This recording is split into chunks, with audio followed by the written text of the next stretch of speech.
Ògo ni fún Ọlọ́run lókè ọ̀run. We are live here in Ikorodu. Kí lórúkọ àdúgbò bí báyìí? Ẹ̀yìntà. Lẹ́yìn ilé ìyá Ìjẹ̀bú. Aunty Ramota rí ẹ juwọ́ sáwọn èèyàn.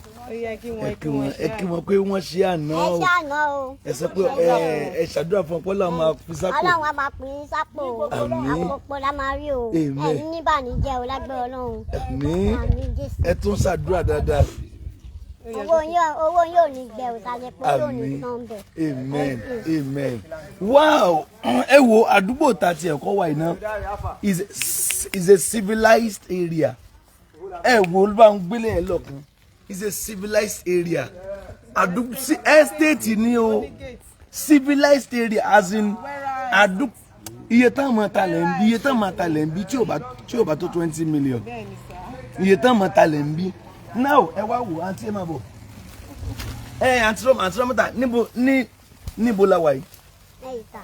Níbo ni bí ta wà yìí? Ilé ta la wà yìí? Ilé mọ́mì mi. Ilé mọ́mì yín? Ẹ já lọ síbẹ̀ yẹn.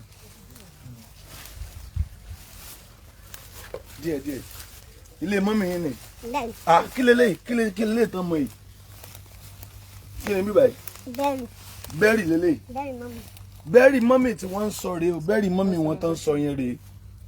Bẹ́ẹ̀rì mọ́mì wọn tán sọ yẹn rèé. Very good. Bẹ́ẹ̀rì mọ́mì ẹ ra màmá. Yes ma. Ṣé ẹ mọ̀ wọ́n? Ṣé ẹ mọ̀ wọ́n? Ṣé ẹ mọ̀ Aunty Ramota? Báwo náà ṣe jẹ́ ń bí mà? Ẹ wá màmá. So ilé ọ̀dọ́ màmá wọn rèé. Ilé yẹn rèé. Aunty Ramota ẹ máa rọra ń bẹ̀ yẹn máa bọ̀. Ẹ máa bọ̀.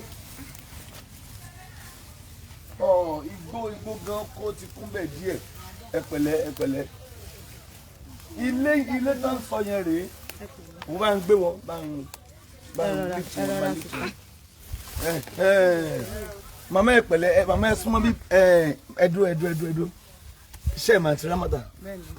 Báwo náà ṣe jẹ́? Àwọn àti mọ́mì wọn jọ máa ń wá síbà ẹ̀ wá ṣiṣẹ́. Wọn àti mọ́mì ojú máa ń bá wa ṣe ìyá. Màtọ́ṣẹ̀ bẹ̀rẹ̀ gbà. Mọ́mì wọn ń kọ́ báyìí. Ó dà pé wọ́n ti ṣàìsí báyìí. Ó dà bẹ́ẹ̀ àbí wọ́n ti ṣàìsí. Àwọn náà nìyẹn wọ́n sùn síbẹ̀ nísìnyí. Ìyá. Ọlọ́run kó fi kan bá mi kẹ́ gbogbo wọn. Àmín. Ẹ ṣé màmá. Yes ma. Ẹ wo àǹtí àbúrò Aunty Ramota ní àbúrò wọn. Ẹ kí wọn. Ẹ káwọn èèyàn. Gbogbo lé ẹ̀ka san ẹ kújọ́ mẹ́ta ẹ ṣé gan ẹ̀dẹ̀ pa ànáwọ́ sí wa o ẹ ṣé gan mo appreciate Ọlọ́run á máa bùkún yín. Àmín. Báwo lẹ ṣe jẹ́ sí Aunty Ramota? Èmi ni àbílẹ̀ ẹlẹ́kẹta. Àbílẹ̀ wọn ẹlẹ́kẹta ẹ̀mí mímọ́ o. Mo rí bọ̀dá kan bẹ̀ yẹn sìn bọ̀dá yẹn dà. Ìyẹn ni last born. Kọ́ wá. Òun ló bímọ. Ìyàwó ẹ̀ bímọ. Òkè ó ní ìyàwó ẹ̀ bímọ. Abọ́ ọlọ́mọ tuntun. Ẹ̀hún kú yóò dà fún yín kí lórúkọ yín? Owó làbí. Báwo lẹ jẹ́ sí Aunty Ramota? Ọmọ wọn ni mo jẹ́. Ọmọ sẹ́yìn wọn náà bí yín ni. Ọmọ ni o bó ṣe ń bímọ ó ti bí ìtọ́jú lọ́lọ́mọ. Bẹ̀ tí báwo náà ṣe jẹ́? Èmi ni last born. Àwọn ni last born. Àwọn ní bọ̀dá yìí ni last born mọ́mì wọn. Ẹ wo ibi tí wọ́n sin màmá sí nìyẹn lọ́ọ̀kan. Àwọn náà níbí. Now ẹ wá wo màmá wọn rèé. Màmá wọn rèé. Now wọ́n ní eléyìí ní ti màmá wọn. Wọ́n ní eléyìí eléyìí ní ti màmá wọn. Ńgbà mo bèrè lọ́wọ́ àǹtí pé ṣé kò sí issue family ẹ báwọn èèyàn sọ̀rọ̀. Kò sí issue family kankan ní ibi báyìí so kò dẹ̀ sí problem pé bóyá ọmọ onílẹ̀ àbí nǹkan kan even ilẹ̀ yìí ló dé ẹ̀yìn yìí ló jáde sẹ́yìn yìí bọ̀ ẹ mọ̀ obìnrin kò sí nǹkan tóbìnrin fẹ́ ṣe bí ọkùnrin wọ́n gé ibẹ̀ kò dẹ̀ sí pátéyàn lè ṣàgbà tó yẹ díẹ̀ sílẹ̀ àwọn ọmọ onílẹ̀ náà ni àwọn tájọ jẹ́ family kan náà ni wọ́n gé. So kò dẹ̀ sí irú ìjà ta lè bá wọn jà. Ó dà ṣé wọ́n sọ́nsìn ni pé tán bá ṣí bẹ́ẹ̀ kò sí wàhálà kankan. ṣé Aunty Ramota lè máa dágbé bí ni? Mo máa gbé ìbá pẹ̀lú last born wa. Ok pẹ̀lú last born. Ṣé kò wá ṣe pẹ́ ní bòde yọjú àwa family ní àwọn èèyàn gbọ́ ìmọ̀ ẹ̀. Kò sí èèyàn kan tó lè yọjú pé bóyá òun lòun níbẹ̀ àbí nǹkan kan even téèyàn kan bá tẹ̀ fẹ́ yọjú gan kò ní sí pé nǹkan tá máa fi lè sin òkú sí orí ẹ̀ tó dẹ̀ pé mọ́mì mi la sin sí bíbáyìí so kò ní sí nǹkan tí ó máa mú gbogbo yẹn dání. Aunty Ramota kí lẹ fẹ́ káwọn èèyàn ó ṣe? Kọ́ ràn mí lọ́wọ́ ni. Nípa kí ni? Nípa àti ilé mi.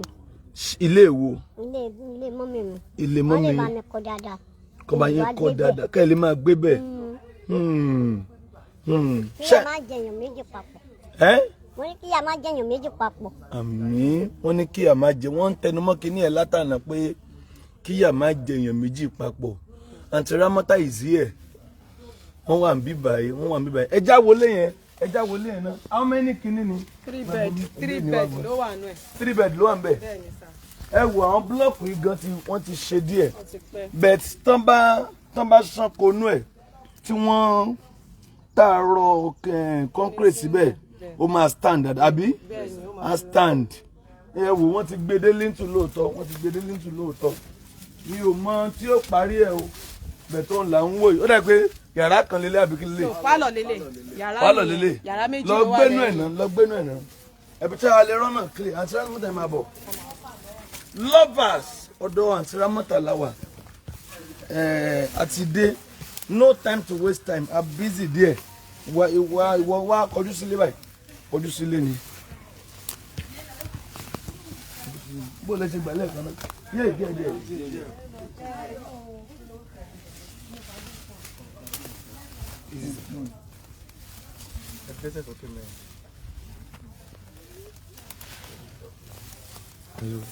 Aunty Ramota.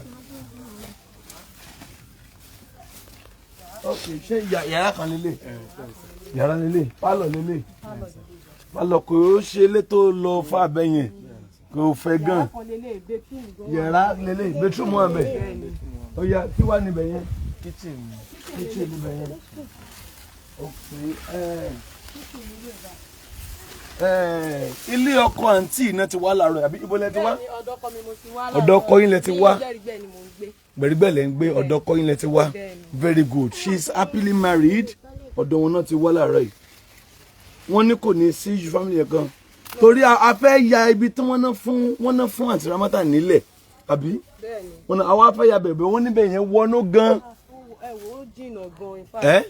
Bẹ̀yẹn máa ń bí sí time to time kò dẹ̀ ní sí ẹni tó máa lọ máa dúró tì lọ́rùn rẹ̀. So tí bẹ̀yẹn tó bá ń pín nǹkan tí ká ní kò ṣe pé bóyá ká ní pé bí èèyàn tó lè stay pẹ̀lú ẹ̀ wà lọ́rùn sìn ó sì máa dá even láti lè ṣiṣẹ́ ìyẹn alákọ̀ọ́kọ́ ni láti lè máa lọ síbẹ̀ yẹn because mo rántí ijọ́ kan tí torí gini mò ń tà mo rántí ijọ́ kan tí mo lọ sí Abẹ́òkúta tí mo lọ wo ọjà tí mò ń bọ̀ mo wá fẹ́ gbà Ṣàgámù mo gba bẹ̀ in fact 2 olóòrù ni mo délé ní bíbí ẹ̀yẹn ṣe máa ń bí sí. Okay. Ẹ̀yẹn máa ń bí sí gan. Okay. So lovers wọ́n ibẹ̀ wọ́n appreciate ẹni tí wọ́n fún Aunty Ramota nílẹ̀ a fẹ́ ya bẹ̀ẹ̀bẹ̀ tí wọ́n níbẹ̀ ó kò sí bọ́ọ̀ mẹ́. Wọ́n níbẹ̀ yẹn wọnú a fẹ́ try ẹ̀ka ya bẹ̀ láàárọ̀ yìí wọ́n ní wọnú so ọ̀dọ̀ okay pálọ̀ ilé yàrá dà kitchen dà. So yàrá méjì lélẹ̀ yàrá kan ní bedroom ni ó wà lẹ́gbẹ̀ẹ́. Ó dà gbogbo ohun tó wà níbí ò lọ far it's just a small house bóyá jẹ́ small house náà pépà kan lẹ́yìn ó ná o owó lẹ́yìn ó ná o owó lẹ́yìn bá mú iPhone mi 07054 900 751 mo fẹ́ ká pò wọlé já dúró ní pálọ̀ yìí náà pálọ̀ tá a dúró sí ẹ rí in the next 2-3 weeks pálọ̀ tá a dúró sí nípa orí ọ̀fẹ́ lọ Aunty Ramota lẹ́ẹ̀kan sí ẹ̀sán tẹ́ ẹ fẹ́ káwọn èèyàn gbọ́n tí ẹ fẹ́ gangan. Ó yẹ sọ̀rọ̀ fóònù mi dà. ẹ sọ̀rọ̀ sókè ẹ̀sán kọ́ tẹ́ fẹ́. Ó yẹ Aunty Ramota lórí bíbá ìkílẹ̀ fẹ́. Ẹni tó bá ń ṣèrànlọ́wọ́ fún mi gbogbo èèyàn ló ń gbọ́ gbogbo àgbáyé ẹjọ́ tó yọ Ọlọ́run o mo bẹ̀ yín tó yọ Ọlọ́run ẹ bá ń kọ́lé mi kémi náà gbébẹ̀. Mo ń gbọ́ yín Aunty Ramota ẹni kan bá yín ṣe kí ni. Kọ́ bá mi kọ́lé mi dáadáa. Ilé ibo. Ibi báyìí. Ibi báyìí. Bẹ́ẹ̀ni. Ẹ fẹ́ kọ́ ẹ máa gbé bẹ̀. Bẹ́ẹ̀ni. Ṣé ibo mi ò wù yín gbé ni. Ibo mi ò wù yín gbé ẹ̀tọ́ sí ibà. Mi lè fi ilé mọ́mì mi sílẹ̀. Mi lè fi ilé mọ́mì mi sílẹ̀. Ẹ lè fi ilé mọ́mì yín sílẹ̀. Aunty Ramota tẹ́ bá tẹ̀ wá márì nǹkan. Tẹ́ bá márì nǹkan. Ẹ kọjú síwájú mò ń bá yín sọ̀rọ̀. Kí lẹ lẹ́ẹ̀ ṣe? Ẹ máa rí. Kí ló dé tẹ́ fẹ́ máa rí? Èmi mà ti bá yín rí ọkọ. Ẹ fẹ́. sọ fún yín pé mo fẹ́ bá yín tọ́jú. Kò tí ì yá mi. Nígbà tó wá fẹ́ yà ṣé gbà Mo tó sì wá máa pé lọ London, 70. mo ò tí ì yá. Ok, kò sí wàhálà. Mo ì máa lọ London. ẹ Mo ì fẹ́ lọ London. Ṣé tẹ bá lọ London dé lẹ fẹ́ marry? Ẹ Kò sí wàhálà. Ọlọ́run àfiṣú ẹ̀ṣọ́. ẹ ti bẹ̀rẹ̀ London bẹ́ẹ̀. ṣóyá ṣé ká máa London ṣé ká máa London wọ́n ní ibi báyìí ó wu àwọn gan wọ́n ní ibi báyìí wọ́n ló wu àwọn gan láti ṣe ògo ni fọ́lọ́run lókè ọ̀run. So lánàá tá de àná yesterday was interview mi ti mọ̀ àwọn yẹn máa dáwó gan nípa orí ọ̀fẹ́ Ọlọ́run kílẹ̀ tó mọ́ àwọn yẹn ti dá close to 1 million naira fún Aunty Ramota. So ẹ dúpẹ́ lọ́wọ́ ẹ dúpẹ́ lọ́wọ́ yín o. Ilé iṣẹ́ yóò ní jóná, ìsàlùfẹ́ yóò ní gbẹ. Ẹ sì fẹ́ yín wa. Àmín. Ẹ sọ ìbò. Ó yá thank you. Thank you very much. Ẹ sọ lẹ́ẹ̀mẹ́ta ní dáadáa. Thank you very much. Ilé iṣẹ́ yóò ní jóná. Mo lẹ́ sọ lẹ́ẹ̀mẹ́ta ni ẹ ti sọ láàkọ́. Ẹ tún sọ ìbò mi sọ. I appreciate you. Mo appreciate you. Thank you very much. I appreciate you. I appreciate you. I love you all. I love you all. Thank you so much. Yes. So 07054900751. Wọ́n ti kọ dókè. Òṣìṣẹ́ ìyẹn náà wẹ́rẹ́ dì wẹ́rẹ́ kódà bí òjú ìrú pálọ̀ yìí àti yàrá lórí ọ̀fẹ́ gbé lọ ògo ni fọ́lọ́run lókè ọ̀run. Irú èèyàn báyìí irú àwọn ìṣẹ̀dá báyìí tó bá ti ọkàn wọn jáde nínú àánú Ọlọ́run tí èèyàn bá lè ṣe máa ń dára tó pọ̀ Ọlọ́run yóò dẹ̀ san fún yàn Ọlọ́run yóò dẹ̀ san fún yàn. Obìnrin tí wọ́n dárúkọ ẹ̀ lánàá kí obìnrin yẹn má bínú obìnrin ìyá Báyọ̀ Ó parọ́. wọ́n parọ́ pé ẹ má wọ̀rí ẹ má wọ̀rí ẹ má wọ̀rí torí ẹni ẹ bá mi sọ̀rọ̀ náà. Kò rí mi rí o. Kò rí mi rí. Kò rí mi rí. Ẹ̀yin tí wọ́n ń tọ́kàn sọ ni pé ẹ̀ǹpẹ́ àǹtí sọ pé mánéjà wọn ni tẹ́lẹ̀. Ẹ nà ó in fact ó dùn mí pé Suzy mi bá ní pé kẹ́kọ̀ọ́ lè tó mo mọ̀ para mama ká Suzy pé ó yẹ kó mo mọ̀ kó máa wà pẹ̀lú yín ní online báyìí ìyẹn Suzy because bíi pé kó ràn lẹ́wọ̀n gan ló ṣe torí ó níyàn kan tó bá wọn parí ẹ̀ ń gbà yẹn pé kó mẹ́nu kúrò ó ti jẹ àjẹbí. Ẹ mọ̀ àwọn issue kan tó jẹ́ pé nípa orí ọ̀fẹ́ Kristi èèyàn kàn jẹ́ kó tán ká máa tẹ̀síwájú ló dáa kò dá ká tún padà sẹ́yìn nínú ọ̀rọ̀ kankan. Mo fẹ́ bẹ̀ arábìnrin yẹn Aunty Ramota tó ń sọ lánàá ṣe mọ̀ condition wọn sọ out of pé bóyá wọn really mọ n tó ṣe so she's so sorry ọ̀nà behalf mi bẹ́ẹ̀ ni ẹ kó má bínú so ìjà ló dé torí dòwe at least wọ́n ṣàtijọ́ wà pọ̀ rí wọ́n ti jọ ṣe dáadáa rí so ìyá Báyọ̀ bí wọ́n ṣe pè wọ́n lánàá she's kindly sorry ó máa dára fún yín God bless you. Aunty Ramota yálẹ̀ kan sí tẹ́ fẹ́ lórí ilé òyà sọ kí ló ṣe yín kí lè fẹ́ sọ. Inú mi dùn ni. Inú mi dayọ̀ mi kún. Inú yín dùn ayọ̀ yín kún. Yes. Lọ́nà wo. Ẹni tí èèyàn bá ṣe lóore èèyàn máa ń dúpẹ́ oore ni. Ta ló ṣe yín lóore? Ẹ sọ̀rọ̀ ta ló ṣe yín lóore? Ẹ dárúkọ wọn fáwọn náà ni. Màá ń pàǹtí mi. Ẹ ṣé gan ni mo dúpẹ́. Àdúpẹ́ yóò ní gbẹ. Iléeṣẹ́ yóò ní jóná. Ẹ máa lọ ẹ máa bọ̀ mi. Mọ́tò yóò ní jábọ́. Iléeṣẹ́ yóò ní wọ mi lágbára Ọlọ́run. Tẹ́ bá ti ń wo owó lè kò ní wọ mi. Àdúpẹ́ yóò ní gbẹ. Ẹ ṣé mo gbé sí very much. Thank you very much. Ó yá já bẹ̀rẹ̀ donation fún wọn nípa orí ọ̀fẹ́ lọ́hùn. Ẹ̀yin tẹ́ ti promise pé tọ́ máa ti dórí ibi tó ń sọ pé ẹ fẹ́ ṣe nǹkan kan a wà ń bẹ̀ báyìí. If you want to support, the account number for foundation is right there. 01991 31544. 01991 31544. Àwọn náà a máa monitor ẹ̀. Àwọn tó jẹ́ sister wọn tó jẹ́ mọ̀tọ́ mọ́ wá kìíní á clear sí wọn so that wọ́n á lè máa find the round and feedback. Iye tó ń bá wọn rí then bí ṣe yẹn ṣe ń lọ.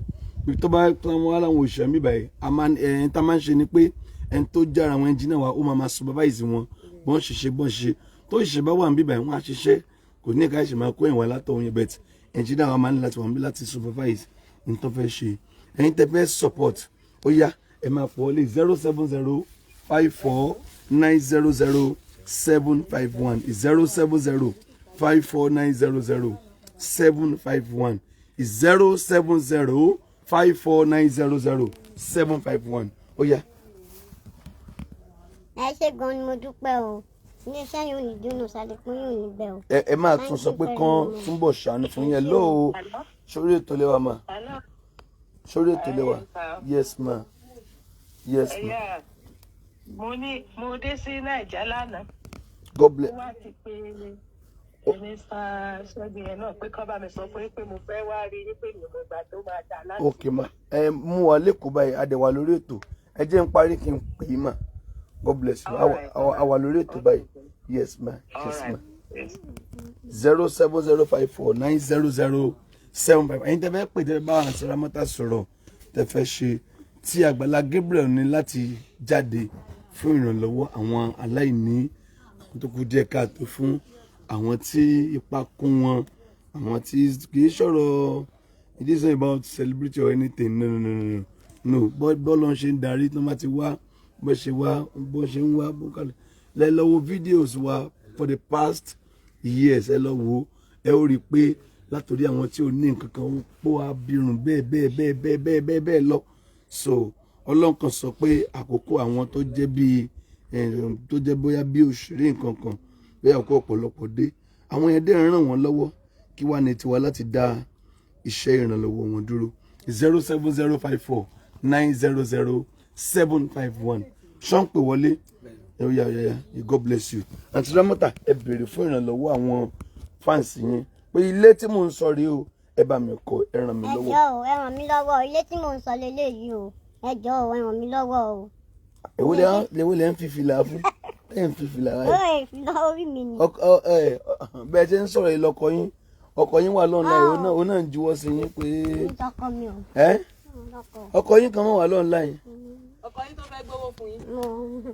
ó mà lọ́wọ́ fún yín 1 million. ẹ fẹ́ ṣé ẹ fẹ́ tó wá fún yín 1 million. ṣé ẹ fẹ́ tó wá fún yín 1 million. wọ́n wá fún mi 1 million kó máa lọ nìyẹn. tó bá fún yín 1 million kó máa lọ ẹ kàn gbowó kó máa lọ. Aunty Ramota ìyẹn ṣe díẹ̀ o sórí ètò lẹ́wà yes sir sórí ètò lẹ́wà ẹnìkan fún wọn ní 20,000 naira. 20,000. ẹ ṣé gan ni o. yes ma orí ètò lẹ́wà ma. thank you very much. yes ma yes ma yes ma. àmín àmín 10,000 naira. 30,000 sir. yes ma ẹ ṣé ma ẹ ṣé ma. nǹkan kan ni mo observe pẹ̀lú ọ̀rọ̀ Aunty Ramota yìí. time donation la wà ẹ sà ẹ má bínú ẹ jọ̀ọ́.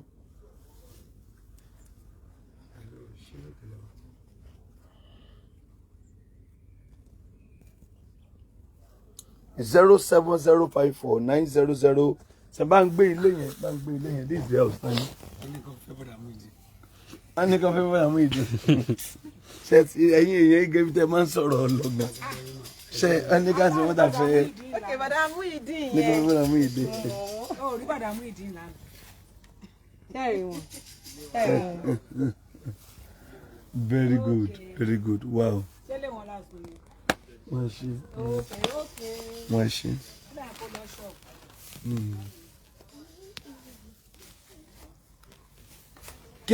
kí ni opinion yín lovers ṣé kán bá wọn ṣe àbí kán hold on àbúrò tó ń bá rí kọ́kọ́ fún wọn what's our opinion ẹ pè wọlé báyìí kí ni we are here a kàn ní láti sáré wá because láti next week lọ ṣe mọ̀ ìmúra àjọ̀dún láṣẹ tètè ní ká wá but let's just come this morning so that before 2 sí àti dé Ìbàdàn padà so kò sí time ẹ̀yin kíkí lẹ fẹ́ ká ṣe fún wọn ṣé kọ́ dá owó tó ń bá wọn dẹ́ lánàá báyìí sí ó ti ń lọ 1.1 báyìí ó ti ń lọ báyìí so 1 million plus báyìí so should we give it to her ṣé ká bá wọn ṣe business àbí ṣé kò fi ṣe eléyìí ni kí ni kò fi ṣe kí ni àbí ilé yìí kò máa ṣe kí ni à ń rò please calling kí ni kò fi ṣe roughly 1.1 ló ti ń wà nílẹ̀ báyìí ó ti ń close to 1.1 báyìí tó ti ń wà nílẹ̀ kí ni kò fi ṣe ṣé wọ́n fẹ́ kọ́kọ́ lè ní ẹ̀yin lovers ẹ̀yin tẹ́ ń comment lánàá ẹ̀yin tẹ́ ń pè wá dádì ó yá o Aunty Ramota ní o ó yá o so she's here a dẹ̀ ti wà ní ilé ọ̀dọ̀ wọn a ti wà ní ilé ọ̀dọ̀ wọn 07054900751 a ti wà lọ́dọ̀ wọn báyìí a ti wà ní Ikorodu làwọn bí mo ń sọ̀rọ̀ yìí ní ẹ̀yìn ta ní Sabo area so ibẹ̀ ní ọ̀dọ̀ Aunty Ramota in fact kò jìnnà sí títì bàtà ń bọ̀ mo ní ṣẹlẹ̀ sí wà ń bí ni àfìbàtà adébí tí mo rí pé mo lè sọ fún yín pé irú bíi nìkan ni wọ́n ti kọ́ lára ń dì ẹgbẹ́ ilé ọ̀kan náà ilé nìyẹn ilé làwọn tó wà lọ́ọ̀kan yẹn kí náà sọ. Thank you very much. 07054 ẹ pè sórí WhatsApp ẹ pè sórí normal call kí ni ẹ fẹ́ kó wọ́n ṣe kí lẹ fẹ́ kó ṣe kí lẹ fẹ́ kó ṣe 3,000. Yeah, God bless you. 33,000. So kí ni kí wọ́n ṣe what should she do kí ni kí wọ́n ṣe hello ma the Lord bless you. Yes ma orí ètò lẹ́wà. Yes ma miss yes ma ma 50,000 naira. 83,000 God bless you ma yes ma 83,000. yes ma àwọn tí alájẹ courtroom show ẹ̀yin tí màá mi God bless you ma ẹ máa rí àánú gbà ẹ ṣe ma wọ́n ní àwọn èèyàn ní ká bá wọn kọ́ bí pé bí ìbẹ́tà màmá yẹn fún wọn 50,000 naira. 83,000. God bless you God bless you God bless you wàá bá mi ṣí pọ̀ that should be 1.123 1.123 yes 1.123 yes 1.123 wọ́n ti rí 1,123,000 ó yá tó máa ṣe bí báyìí tó yẹ pé gbogbo ẹ̀ ní o tó máa ṣe bí báyìí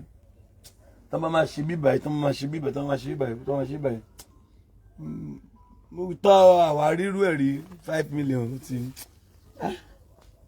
5 million ṣá tó máa ṣe bí ṣá bet nípa orí ọ̀fẹ́ Ọlọ́run tó máa a máa mójútó iṣẹ́ wa a máa mójútó tẹ́gbẹ́ kò ní àdẹ̀dúpẹ́ lọ́wọ́ lọ kí náà sọ 07054 900 kí ni suggestion wọn. ilẹ̀ tán ní àlówọnú sẹ́ẹ̀ afẹ́yàbẹ̀ bá ṣe ń bọ̀ ó wọnú nínú ilẹ̀ tí wọ́n ti kọ́ nǹkan sí àtàtì ti kọ́ nǹkan sí àwọn sísítà wọn rè àwọn fámìlì wọn rè ẹ máa bọ̀ kí lẹ sọ nípa bíbà yìí ṣé fámìlì ẹ̀ kan ń bọ̀ ní máa bọ̀. kò sí èèyàn kankan tó máa disturb ń bí bíbà ẹ́ àbúrò mi gan ni mò ń pè. inú ẹ̀fọ́ àbúrò mi ẹ̀ kàn sọ̀rọ̀. kò sí nǹkan kan nípa ibi bíbà yìí kò sí nǹkan kan torí tí wọ́n bá lọ kọ́ ibẹ̀ yẹn tó kò lè dá gbé ibẹ̀ yẹn ẹni tó dẹ̀ máa fẹ́ wà pẹ̀lú ẹ̀ bí ajẹ́ni tó ń tajà ń tòsí ń bẹ̀ yẹn ló máa fẹ́ wà pẹ̀lú ẹ̀ ẹ̀ dẹ̀ mọ̀ ó ní láti lè bójútó pé èèyàn kò lè dá fi sílẹ̀ pé kókò ní ó yá lọ máa gbé níbi tí kò tiẹ̀ mọ ojútùú bẹ̀ rárá. àti pé iṣẹ́ tíátà tó ń ṣe bẹ́ẹ̀ ni wọ́n ti pè wọ́n àbírú bí ṣé bí. ibi báyìí sì tó máa yìí pé ókè ó yá ẹ lọ fi ọkọ gbé uber pé ó yẹ lọ gbé ní Sábó wọ́n máa gbé because bíbá yìí ọ̀kadà 100 naira ní dé Sábó ọ̀kadà 100 naira 50 naira gan ni tẹ́lẹ̀tẹ́lẹ̀ gbà tẹ́ pé wọ́n ìlò 100 naira. bí n bá rẹ́ni bùnmi nílé omi ń bíbá ilẹ̀ omi bí n bá rẹ́ni bùnmi nílé omi estate ní bíbá yìí 40,000. wọ́n fọ́n 40,000 1.163,000. bí n bá rẹ́ni bùnmi nílé omi ń bí máa kàn sọ pé ilẹ̀ omi ń bì kan ní 10 million máa bu yín mọ́ yín pé àwọn èèyàn kan jọ kára estate ní ibi ìtẹ̀ ìfà hello. Yes ma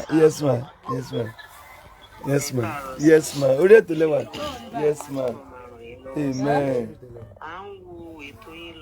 yes ma. ẹ nígbà ní orí ọ̀rọ̀ ilẹ̀ Aunty Ramota yẹn tèmi máa fi ṣe ìṣẹ̀lẹ̀ bá lè pọ̀ fún wọn. ó yá nítorí ká ṣe fún wọn Aunty Ramota ẹ máa kí àwọn èèyàn wọn èlò nínú fún wọn. 1.163,000. ó jẹ́ 1,163,000 ẹ dúpẹ́ Aunty Ramota. ẹ ṣé gan ni mo ẹ dúpẹ́ dúpẹ́ lọ́wọ́ dáadáa ẹ yín o dúpẹ́. ẹ ṣé gan ni o Ọlọ́run á san oore fún yín o iléeṣẹ́ yín ò ní jóná o ẹ̀yin ò ní bànújẹ́ ẹ̀yin ní bànújẹ́ o agbọ́ Ọlọ́run ẹ ṣé o amen thank you very much. thank you very much ẹ gbọ́wọ́ pa ẹ̀mẹ́rin la bọ́wọ́ lánàá àbí ó yá tù sẹ́ẹ̀ mẹ́ta ni hello orí ètò lẹ́wà orí ètò lẹ́wà yes sir bẹ́ẹ̀ ni sir hello sir 50,000 God bless you sir 1.2 ẹ máa rí 13,000. àánú Ọlọ́run gbà ojú òní tì yín 1.2 ẹ 13,000. ṣé àǹtí Ramota ẹ dúpẹ́ ẹ dúpẹ́ dáadáa ẹ ṣe gan ni mo dúpẹ́ lọ́wọ́ yín o iléeṣẹ́ yóò ní jóná ṣàlùpọ̀ yóò ní gbẹ o. àmín 1.2 13,000. ẹ ṣé sir yes sir thank you sir thank you sir yes sir o ti rí dáàdì náà. ó jẹ́ lò 1.2 13,000, sir. 1.2 13,000 Yes, sir. bóyá kò dẹ̀ join live program. God bless you God bless you God bless you ẹnìkan fún 10,000 naira 1.2 23,000. 1.2 23,000 naira the Lord bless you we love you ẹ dúpẹ́ àǹtí Ramota tọ́mátì náà fún lówó ẹ mọ̀ dúpẹ́ ẹ ṣe gan ni o ẹ ṣe o ẹ ṣe gan o. ẹ bó lẹ ṣe ń dúpẹ́ o ẹ dúpẹ́ dáadáa ẹ dúpẹ́ ẹjọ́ ẹ olóòṣì wá wà bẹ́ẹ̀ ọ̀ká wà mí olórí burúkú. mi fẹ́ gbọ́ ṣe gbọ́ mi tí n bá tún gbọ́ tẹ bá ṣe pé màá bá yín jà. ṣé dáàdì àwọn rèé orí wọn báyìí o lè ráyè kí wọ́n ń ṣe program lọ́wọ́ wọ́n ṣe program. God bless you bọ̀dá yóò dà fún yín yíyá ẹ máa dúpẹ́ ẹ dúpẹ́ ó ti rí wọn báyìí. àní ẹ dúpẹ́ àǹtí Ramota ẹ dúpẹ́. ẹ ṣe o dúpẹ́ lọ́wọ́ yín o. ó ti rí wọn. ibi ó sì ṣe jẹmọ still confident like ó sì wọn á ṣe wọn á dẹ̀ máa gbé bẹ̀ dúpẹ́ ẹ̀ṣẹ̀fẹ́ la foundation ẹ̀ṣẹ̀fẹ́ bẹ̀rẹ̀ blog wọ́n lè tún níbẹ̀ yẹn jìnnà ibi ti dáa yes ibi ti dáa ẹ jẹ́ kí n máa wo màmá wọn ogun ilé wọn lórúkọ Jésù ó dópin lórúkọ Jésù. So God bless you lovers ẹ máa pò wọlé sórí 07054 900 751 07054 900 751 wọn kò tí tó bẹ́ẹ̀ ṣe picture lẹ́yìn yá no tó bẹ́ẹ̀ 07054 900 751 so God bless you àwọn èèyàn ṣe ń donate fún àti Ramota lọ́wọ́ àti Ramota yìí lè dúpẹ́ o mo ti dúpẹ́. kálẹ̀ dúpẹ́ dáadáa àwọn èèyàn máa donate fún yín o ẹ dúpẹ́ o ó yẹ dúpẹ́ dáadáa. ẹ ṣe gan ni mo dúpẹ́ lọ́wọ́ yín ẹ ṣe gan ni o. ńgbà tẹ̀ ń dúpẹ́ sí ṣùgbọ́n nìkan ló ṣe 5,000 sí 5,000. 1.263,000. 1.269,000. ẹ ṣe gan ni o ẹ ṣe o ẹ rárá àánú gbàlagbà Ọlọ́run o. ilé wọn iná fẹ́ ọ̀rá ilé wọn ò ṣe. ní jóná o ìsàlẹ̀ tó yóò ní gbẹ o. ẹ ẹ ṣe o. mo lẹ ní òní gbé. ìsàlẹ̀ wo ní gbẹ. kí lẹ sọ. mo ní ìsàlẹ̀ wo ní gbẹ o.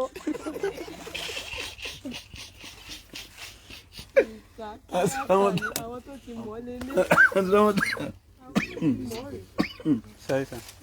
mo lẹ ní òní gbẹ náà ẹ sọ̀rọ̀. mo ní ìsàlẹ̀ wo ní gbẹ. ìsàlẹ̀ wọn owó tí lágbẹ́ wọn. ìsàlẹ̀ wọn ò ní gbẹ. bẹ́ẹ̀ni tàbí àpò yóò ní gbẹ. ìsàlẹ̀ àpò wọn ní ìsàlẹ̀ wọn ò ní gbẹ. yorùbá yóò yé ní pẹ̀lẹ́. ó yẹ sọ òyìnbó ẹ fi òyìnbó pray fún wọn. mo bẹ́ẹ̀ pè o. ẹ mọ yín fẹ́ ìbò. mo bá pè o. So God bless you. You can still call in. Ẹ pè sórí 070 54900 751. More donations still coming in. Ọlọ́run yóò ṣe léyìí. Ibi wọn bá ṣe dé, àwa náà jìnnà sí Ikorodu and thank God kò jìnnà.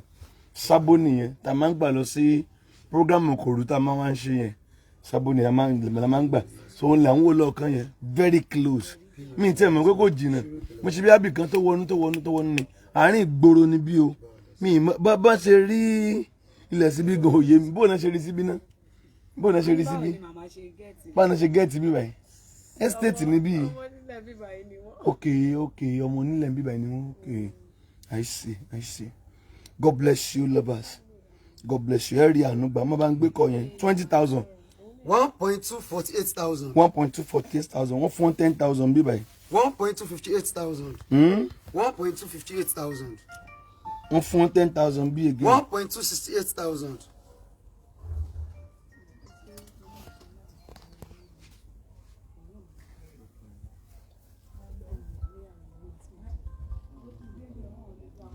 One kilo pé. 1.268,000. 1.268,000, sir.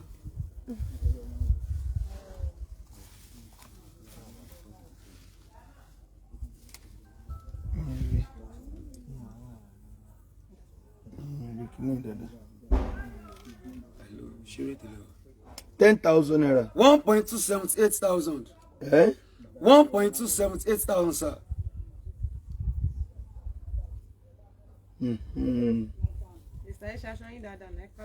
Ẹ̀ka aṣọ yín lé àti Ramota. Má bá ń gbé àwọn kọ yẹn, má bá wo comment. Ṣé òun bá mi wo comment yẹn? Bá mi wo.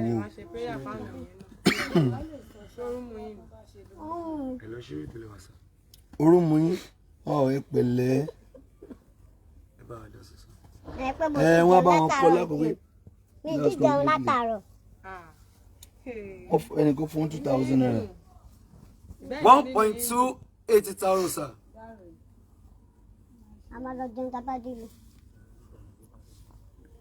10,000 naira.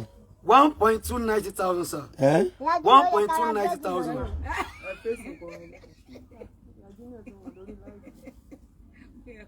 Mi ò gbọ́. 1.290,000, sir. 1.290,000. Yes, sir. 07054900751 ní ẹ máa pè sí account number yín tí wà pinned àti Ramota yẹ tún ọpẹ́ dú ẹtún ọpẹ́ dú ẹ máa dúpẹ́. Ẹ ṣé gan ni mo dúpẹ́ o, thank you very much, ẹ ṣé o. Hello. àti Ramota ẹ dúpẹ́ dúpẹ́ dúpẹ́ dúpẹ́ dúpẹ́. Ẹ fèsì bẹ́ẹ̀ ẹ máa dúpẹ́ ẹ máa wó mi. Ẹ má ṣe Báyọ̀. tí n bá gbọ́ tẹ bá ṣe ìpè bàbá yín jà o. Mo ní kó wá máa bá máa dúpẹ́. Ok, kí wá bá yín dúpẹ́. Ẹ ṣé o, ẹ̀yin fans sista, ẹ ṣé o, ẹ̀yin fans àti Ramota, ẹ ṣé àdúpẹ́ o. Lágbára Ọlọ́run bí tẹ̀sí mówó yẹn àpò yín báyìí kò ní gbẹ pẹ̀lú ògo Ọlọ́run bí àti Ramota ṣe sọ o. Bí tẹ̀sí mówó náà báyìí. Ẹ gbọ́ pé tí máa yín dúpẹ́ ó yẹ yín náà sọ̀rọ̀. Ẹ̀yin fáǹtì náà àpò yóò ní gbẹ o, jẹ́tí owó yìí kò ní tán bẹ́ẹ̀ o. Ẹ ṣé o, very much. Very much. Ẹ ń jó ni ṣé ẹ rí ìlú tẹ̀fí ń jó ni. Ìbá yóò ju màmá jó. Ẹ ṣọ́ ṣé kò gbélú wa. Bàbá gbólú wa àwọn yìí. Tí máa gbólú wa tẹ́ bá jó ńkọ́. Má jó. Irọ́ ni ẹ̀yin àtàní ẹ̀ ní jó. Má jó sẹ̀. Ẹ mọ̀ pé jó ń bẹ lẹ́sẹ̀ mi o. Ijó ń bẹ lẹ́sẹ̀ yín. Ẹni jó ń bẹ lẹ́sẹ̀ yín. Hello sir. Hello sir. Yes. Olúwa iṣẹ́ sir. Yes sir. Yes sir. Yes sir. Yes sir. Amen. Amen. Amen. Amen. Amen.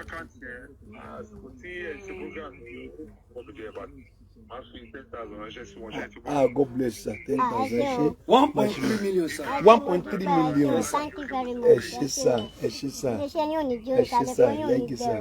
Àwọn ọmọ yóò ní Yes, sir. ọmọ yín lójú o. Ẹ Yes ṣé gan ni sir. o. Yes sir. Yes sir. Yes sir. Yes sir. Yes sir. Yes sir. Thank you sir. Adúpẹ́ sir. Thank you sir. Amen sir. Amen. Amen. Thank you sir. Yes sir. 1.3 million, sir. 1.3 million. She has lẹ́nu alẹ́ àná sí ìsìn she has received 1.3 million. Ẹ̀ntáyé nífẹ̀ẹ́ láyé fún ní nǹkan. Ẹn tó fún ní 1,000 tó fún ní 1,000 tó fún ní. Téèyàn bá fi lè tọ́ bá pò tó fún ẹ ní nǹkan kan.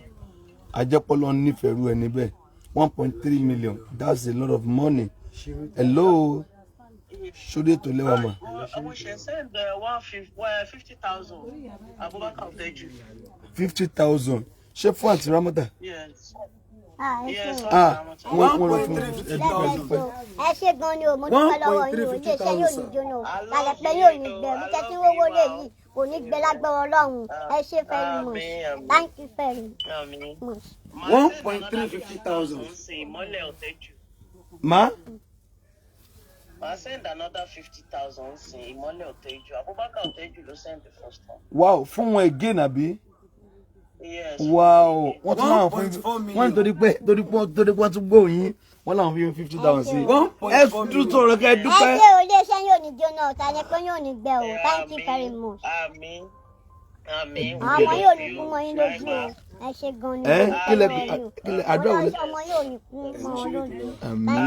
Àmín. Yes. Àmín. We love you. Bye. I love you. I love you. ẹ ṣe ma ó jẹ́ lò 50,000 méjì. 1.4 million. 1.4 million lẹ́nu sínsìn kí ló fi ń ṣeré yìí kí ló fi ń ṣeré yìí kí ló fi ń ṣeré yìí kí ló fi ń ṣeré yìí 1.4 million lẹ́nu sínsìn ẹ ṣe gan. The Lord bless you. The Lord bless you. The Lord bless you. 4 million, sir. 1.4 million. Aunty Ramota mo bá yín dúpẹ́ o. 1.4 million. Lẹ́nu sí. wọ́n lẹ́rọ ọ̀fẹ́ gbàlagbẹ́ Ọlọ́run. wọ́n lẹ́rọ ọ̀fẹ́ gbàlagbẹ́ Ọlọ́run. Àmín, àmín, àmín, àmín, àmín. Ẹ já ṣèṣẹ́jú díẹ̀ sí ká tó máa lọ. Ẹ já bá wọn ṣèṣẹ́jú díẹ̀ sí ká tó máa lọ. Ẹ já ṣe bí ìṣẹ́jú díẹ̀ sí kó máa lọ. Ibi tí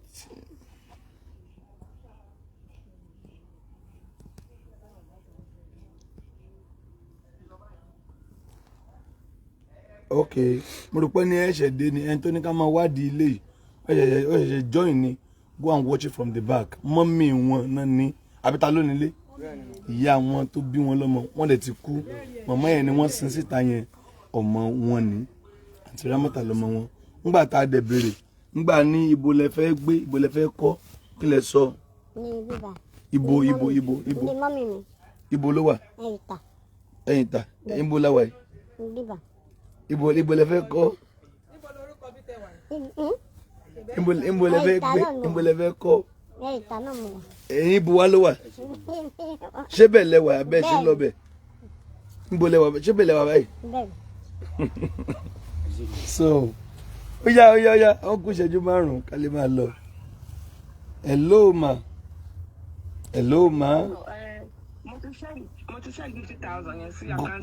God bless you.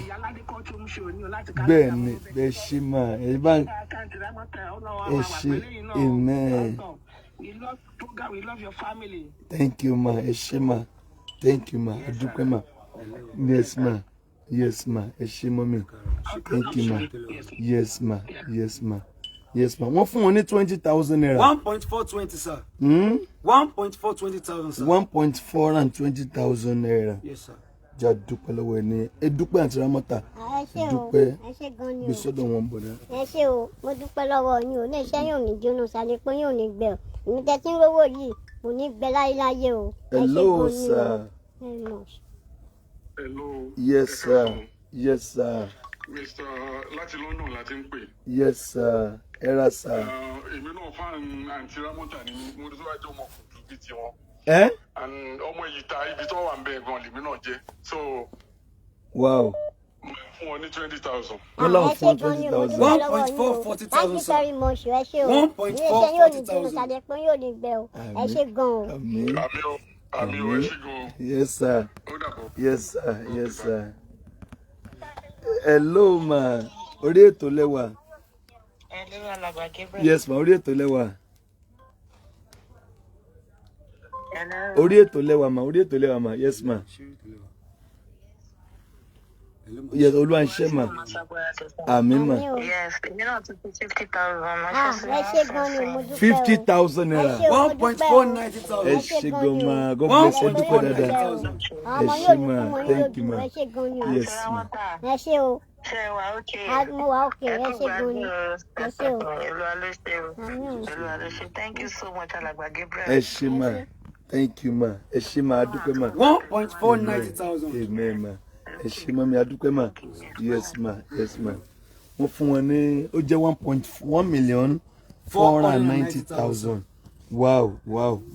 Lẹ́nu sin. Lẹ́nu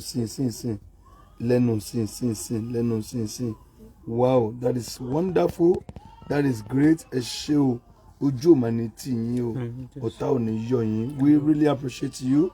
On behalf of Aunty Ramota, we are saying a very big thank you to all our supporters. Iná ò ní tán wọ yín. Ẹ ó máa rí àánú gbà. Ẹ ó máa rí ìrànlọ́wọ́. Ẹ ṣé o.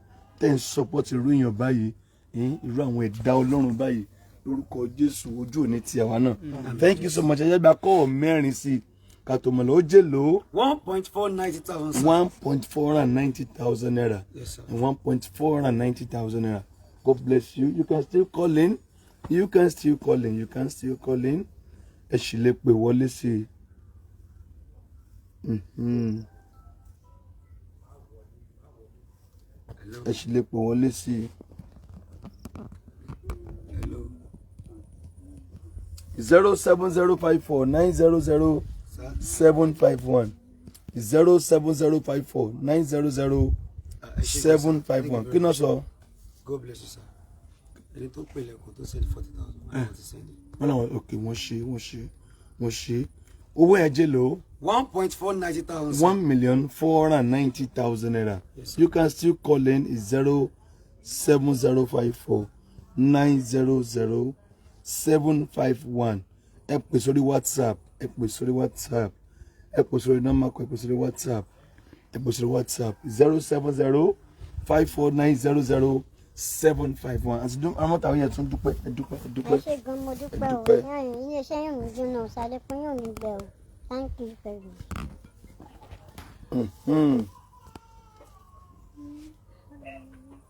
Aunty Ramota, mo gbọ́ tẹ́lẹ̀ ń travel alẹ́ kan gbà ó lẹ́ ń lọ. Gbà ó lẹ́ fẹ́ lọ́nà. Hello ma. God bless you. Hello mommy. God bless you ma. Ẹni yóò díje láti travel. Yes ma. Yes ma. Olúwa ṣe ma.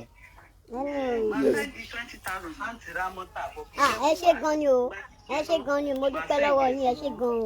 Wọ́n náà máa send 20,000 sí táwọn bá ti dé láti ibi iṣẹ́. 20,000. Ó yẹ kí wọ́n. 1.510, sir. Ẹ ṣé sá o.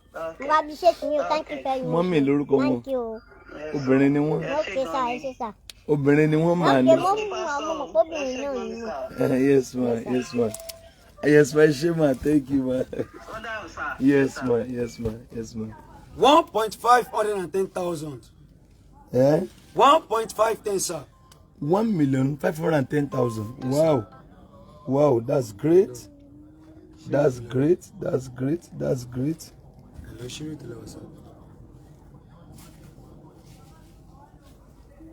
Hello. Era sao. Yes sir. Orí ètò lẹ́wà. Yes sir. Orí ètò àti Ramota nìyẹn. Bẹ́ẹ̀ ni sir. Okay, David ló sọ̀rọ̀ láti Germany. Yes sir. Wọ́n máa fún yín ní 50,000. Wow, wọ́n làwọn máa fún wọn ní 50,000 naira. 1.560,000. Thank you sir. 1.560,000. 1.560,000. Yes sir. Thank you sir. Adúpẹ́ daddy. Thank you sir. Yes sir. 50,000. God bless you sir. Ẹ ṣé sir. God bless you sir. Hello. Sórí ètò lẹ́wà.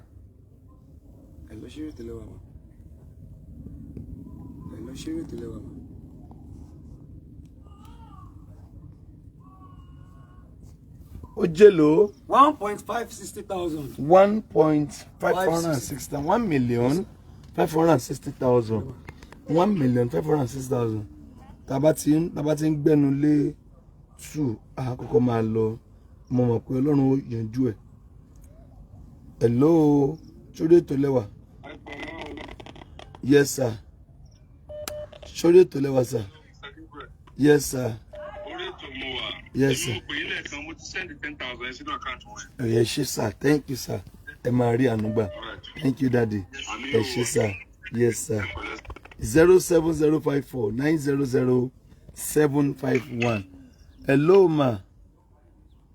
Hello sir. God bless you ma. Olúwa ṣe ma. Àmín ma. Orí ètò lẹ́wà ma. Yes ma. Yes ma.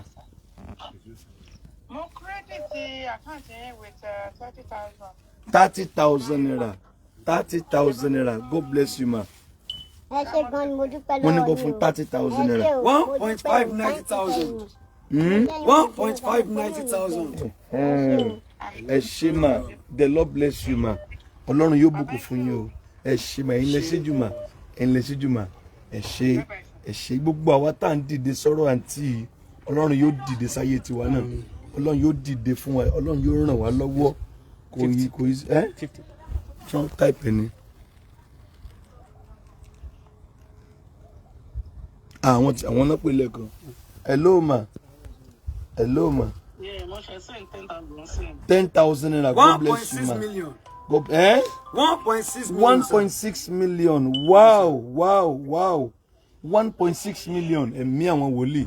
Ẹ máa ṣe ẹ dúpẹ́ lọ́wọ́ wọn. Ẹ ṣé o, mo dúpẹ́ o. Ẹ ṣé gan ni mo dúpẹ́ o. Iléeṣẹ́ yóò ní jóná sálẹ̀ pé yóò ní gbẹ o. Ẹ ṣé gan ni o. Amen. Very good. Yeah. Ẹ máa ṣe o. The Lord bless you. Ẹ ṣé o. Ẹ ṣé ma. God bless you ma. Gbogbo ẹ̀yin tí ẹ ń ran àǹtí lọ́wọ́ ojú òní tì yín. Àmín Jésù. Ọ̀tá ò ní yọ̀ yín. Àmín Jésù. Ilẹ̀kùn àánú tó ga jù Olúwa yóò ṣe fún yín. Àmín Jésù. Ẹ rí àánú gbà. Ẹ ó rí ìdùnnú. Ẹ ó rí ìrànlọ́wọ́ Ọlọ́run. Bẹ́ẹ̀ ni yóò rí. Àmín Jésù. Bẹ́ẹ̀ ni yóò rí. Àmín Jésù. Wọ́n ti fún ọ ní 1.6 million. Yes, sir. 1.6 million what? 1.6 million. 1.6 million gẹ́gẹ́. Ẹ já wọ 2 million. Ẹ já kọ́ wọ 2 million náà. Come on for ọ̀kan. And more donations will still come in. Ká tó kú òǹbí nípa orí ọ̀fẹ́ Kristi nípa àánú rẹ̀ ẹ jáwọ́ 2 million káwá ohun tó ṣẹlẹ̀ ẹ jáwọ́ 2 million náà. God bless you lovers. God bless you lovers. God bless you lovers. Ẹ rí àánú gbà ẹ dúpẹ́. Ẹ ṣé gan mo dúpẹ́ o. Àǹtí Ramota ẹ bá máa ń sọ̀rọ̀ jù báyìí lọ máa rìn yín jákè ẹ sọ̀rọ̀. Ẹ ṣé gan mo dúpẹ́ o. Ẹ ṣé gan mo dúpẹ́ o. Ẹ ṣé gan mo dúpẹ́ o. Thank you very much. Thank you very much. Thank you very much. Thank you very much. Thank you very much. Thank you very much. God bless you. God bless you, man. Fún wọn lẹ̀ fans ni wá tí mo gbé fans ni wọ́n. Owó làbí. Fún wọn lẹ̀. Ìyá mi náà ti lọ. Ok, ṣé mọ́mí. Ìyá mi náà.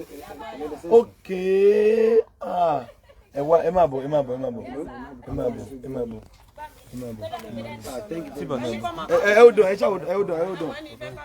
Hold on. 1.605,000. Hello, ma. Yes, ma. More of life with you, hold on. Ma? Sorry. Okay. 20,000 naira. 1.625,000, sir. Ẹ máa rí àánú gbà. 1.625,000. Ẹ máa rí ìrànlọ́wọ́ Ọlọ́run. Ojú ò ní tì yín. Ọ̀tá ò ní yọ̀ yín. The Lord bless you, ma.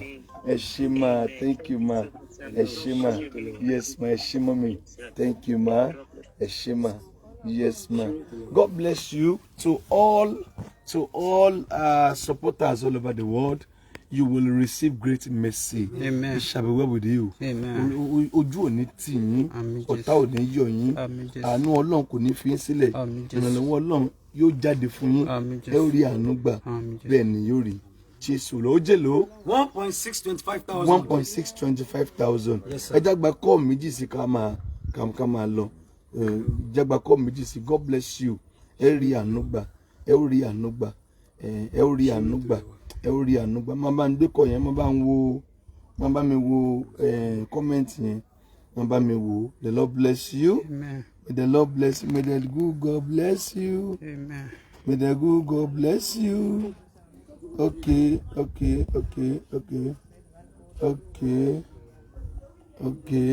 God bless you. God bless you. God bless you. God bless you. God bless you. Ẹ ṣé o. God bless you. Thank you. God bless you. God bless you. Kí a tó máa lọ, mọ́mí. Ká tó máa lọ, mo fẹ́ kí àǹtí Ramota àti obìnrin tó sọ lánàá, mo fẹ́ kán parí n tó wà láàrin wọn. Tán sọ pé ìyá Báyọ̀ tí wọ́n sọ nípa tó ṣẹlẹ̀ ní bó ṣe ń sọ lánàá, tó sọ pé mánéjà àwọn tẹ́lẹ̀ pé nǹkan kan wáyé láàrin wọn. Bíbélì pé ká máa lépa àlàáfíà pẹ̀lú ènìyàn gbogbo àti ìwà mímọ́. ó ní láìsí èyí ni ó ní kò sẹ́ni tí ò rí Ọlọ́run so àǹtí yẹn ti dé mo fẹ́ kàn yanjú everything kankan kí n bá wọn settle ẹ̀ kó dẹ̀ parí ẹ̀ àǹtí yẹn máa bọ̀ ẹ máa bọ̀ ẹ máa bọ̀ ẹ máa bọ̀ ẹ máa bọ̀ díẹ̀ so àǹtí yẹn rèé God bless you ma kí lórúkọ yín ma. Ìyábáyọ̀ Sẹ́ríkì Àrò. Okay ma àǹtí Ramota ni bàbá báwo ló ṣe níṣẹ́jú díẹ̀. No èmi ò I thank God for everything to transact láàrin mi àti everything was on social media.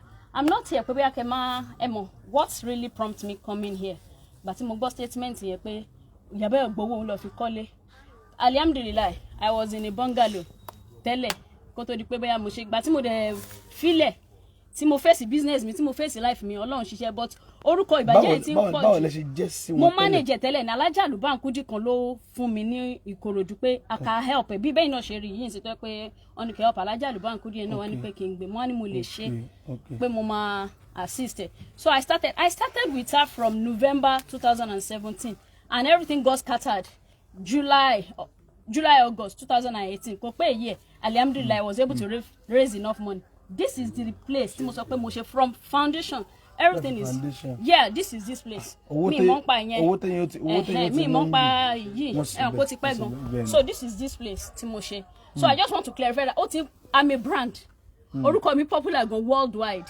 so my own people has been telling me pé kí n clear that name I'm not here to oppose her or do anything just for them and for people to just remove that bad name from my head. Mo ní ọmọ, mo ní ẹbí, mo ní brand, mo ní company ara mi. She understand? They should just erase it. Baby, ó gba owó ẹ̀, ó lọ blackmail. 1.2 million ló ń sọ yìí sá. Everything is in that folder. For me to use that, tí mo went to gbé sí ṣé kò tí tó bẹ́ẹ̀ 2-3 years. Mi lè sọ pé bẹ́ẹ̀ lọ ṣe kò kàn mí. But kò pé year tí mo bá ṣe. And I bought the freezer, bed, everything is in record. So I'm not here to against her progress. She understand?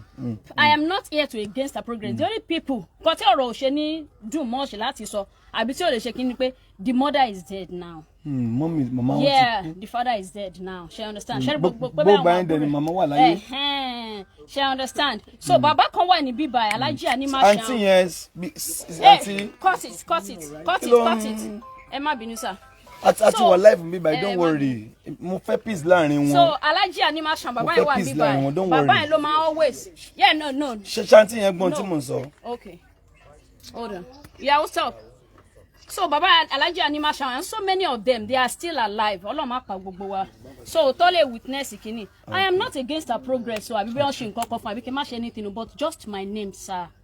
Pé ó ti pẹ́ tó ti ń ṣe and ọmọ tó máa ń promote ẹ máa ń ṣe mistake nǹkan kan tó yẹ pé débá when I was promoting her she was just a viewer then she understand kò yẹ pé bí ọ̀rọ̀ wọn ni wọ́n pé ló máa fi máa blackmail mi tó bá anything bá ṣẹlẹ̀ láàrin wọn àti ra wọn tá máa ní manager ẹ̀yẹn you were not there ọlọ́mọ ẹ̀ka kàgbá kò ń di ọ̀rọ̀ lọ́rọ̀ ọlọ́mọ ẹ̀ka ṣiṣẹ́ lórí ọ̀rọ̀ lọ́rọ̀ she understand so that name that kíni tó ń ṣe yẹn she understand. Everything they should just stop it. They should just clear my name off. That is just the reason why I'm here, sir. Yes, sir. Lórúkọ Jésù Ọlọ́run ní borúkọ yín jẹ́. Àmín Allah. Mi mọ̀ yín mo ṣe mọ̀ yín báyìí. Aunty Ramota ẹ wá ń bí báyìí. Ẹ súnmọ́ mi. Ṣé ẹ mẹ́ni? Ṣé ẹ mọ̀ wọ́n? Mo ní ṣé ẹ mọ̀ wọ́n? I don't know. Mo mọ̀. You don't know. Ẹ máa gbọ́ ṣẹ́rí ẹ kọ́kọ́ gbọ́dọ̀ rẹ ọkàn yín sílẹ̀ náà ṣe gbọ́ mi àwọn èèyàn ń wò yín o wọ́n dẹ̀ ń wo ìwà yín kò condition ò lè jẹ́ kí kéèyàn kí wà èèyàn ìbákanbákan ẹ̀ ń sọ pé mọ̀ wọ́n ṣe bẹ́yìn méjì ṣe bẹ́ẹ̀ tíjọ́ wà rí nígbà kan. àtijọ́ wà nígbà kan gbà tó dẹ̀ ti fi mí sílẹ̀. mi gbọ́ kí lẹ sọ. gbà tó dẹ̀ ti fi mí sílẹ̀ tẹ́lẹ̀ omi máa lè jì mí ìyá go. ẹ wá máa gbọ́ ṣé mọ̀ pé à ń sọ̀rọ̀ lánàá lẹ́kọ̀ọ́ sọ pé ẹni tó manage yín wọ́n ṣe nǹkan báyìí àwọn dẹ̀ rí mi ò fẹ́ kí ọ̀rọ̀ pé Yorùbá sọ pé ìjà ló dé tí orin dòwe ìgbà tẹ́yìn méjì jọ ń ṣe àsì ń bẹ̀ èmi ò sí ń bẹ̀ kò sọ́pọ̀lọpọ̀ ń bẹ̀ nígbà tẹ́yìn jọ ń ṣe àárín yín gún à ń ṣe rí ẹ̀wò ìfẹ́ nírú ẹni máa ní ìfẹ́ ni wọ́n àǹtí mo ń bọ̀ just calm down ìfẹ́ nírú ẹni máa ní look at how irú mọ̀mọ́ yìí ìfẹ́ náà máa ní láti máa irú èmi tí mo wá láti Ìbàdàn sìn love ni love ni màá tún fún yín lówó ni mo ń bọ̀. àbúrò ẹ̀ ń búlì ọkọ mi bẹ̀ yẹn ẹ no sọ fún mi. don't worry kò mọ wúwi ẹ don't worry okay sir. mo ń sọ̀rọ̀ mi báyìí don't worry so mo fẹ́ káwọn méjèèjì just look here àǹtí ìfẹ́ ni èmi tí mo wá náà ìfẹ́ lèmi náà ni tí mo fi wá pé nírú condition wọn just yes sir. live lọ́wọ́. yes sir. yes sir. inú mi lè gbọ́n social media person ní yes sir. live lọ́wọ́ so àǹtí Ramota kò sí bó ṣe lè jẹ́ ẹjọ́ parí tó bá wà láàrin yín ṣe gbọ́ mi kí mo ní ká ṣe àǹtí Ramota ẹ parí tó wà láàrin yín ìfẹ́ ni wọ́n nígbà tẹ́jọ́ rìn tẹ́ ẹ bá wá jọ rìn mọ́ náà ògo ni fọlọ́n please ẹ jọ ẹ bá ń gba fóònù mi dání no mo kàn ní láti parí ẹ má bínú ẹ má bínú. life tẹ̀mí lẹ everybody mọ̀ mi aláwàdà lé mi life mi ò le rárá I'm a very simple person you have been to my house abi ẹ̀yin kọ́ ẹ̀yà ẹ má bínú ọ̀tọ̀ lẹ́ni tí mo pè it is well no imo yeah Aunty Ramota been a while it is well God bless you. ẹ má yẹ kó jẹ́ ojú ẹjọ́ ẹ̀yẹ parí ẹ̀. wàláì tẹlẹsán bẹ̀rẹ̀ sí láwà èmi plain mo simple gan èmi simple gan wàláì tẹlẹsán bẹ̀rẹ̀ sí láwà mo rí àánú gbà Ọlọ́run ní ẹbọ tí mo máa rú ní Aunty Ramota kí tó débi ayọ̀ mi mo fi Aunty Ramota lẹ̀ mo fèsì ilé ayé mi àǹtí alihamdulilayi mi ò gbọ́dọ̀ bínú sí àwọn tó ń gbé ní kẹ́ máa sọ fún kọ́yé bá mi lórúkọ jẹ́ they were not there. ẹni tó ń gbé ò lè bá yín lórúkọ jẹ́. àǹtí ẹ lọ bèrè òun ló máa ń dárúkọ mi lára ìjókòó wọn ní pé ó sọ pé. ẹ má dárúkọ ẹni bọ̀. ok ẹ má jẹ sọ pé lára ok so ṣe I understand. èmi ò lè láìka láì. mi ì fẹ́ gbọ́ nǹkan alhamdulilayi yìí kọ́ tí mo kàn fẹ́ ṣe nìyẹn ṣe understand sir ẹ ṣe gan sir no problem aunty àtúmọ̀ra jù báyìí lọ God bless you. ṣe é rí mi báyìí ṣe é rí mi báyìí. ìgbà tí wọ́n sọ pé wọ́n ní ẹlẹ́rìí bíbá yìí. no ilẹ̀ màmá wọn ni ó ti yẹ plain land ni so wọ́n wá sí grandma wọn síbẹ̀ pẹ̀ so gbàtà fẹ́ wá ṣiṣẹ́ ń gbà yín lọ́wọ́ ní torí kọ́ba lè hold ilẹ̀ yẹn pọ́n wọ́n ṣe àwọn nǹkan kan sí pé kí n ṣe prayer àwọn ètùtù yẹn kakọ̀ fi ilẹ̀ wọn nínú I didn't buy the land building yẹn and everything is online building yìí ni mo kàn bá wọn gbé dé lintel level she understand before everything èmi kàn mọ́ra lẹ́yìn no àwọn ọmọ onílẹ̀ tó ń gba owó bíbẹ̀ they know me ọmọ mi bá jẹ she understand so kò sí wàhálà ẹ jẹ́ kí n máa lọ because mi ní fẹ́ kọ́ ọmọ ìṣe kí ní sí ọkọ mi if not máa gbé so kò sí wàhálà mi ní fẹ́ kọ́ rúùsì ọkọ mi see that let's go aunty kò sí wàhálà.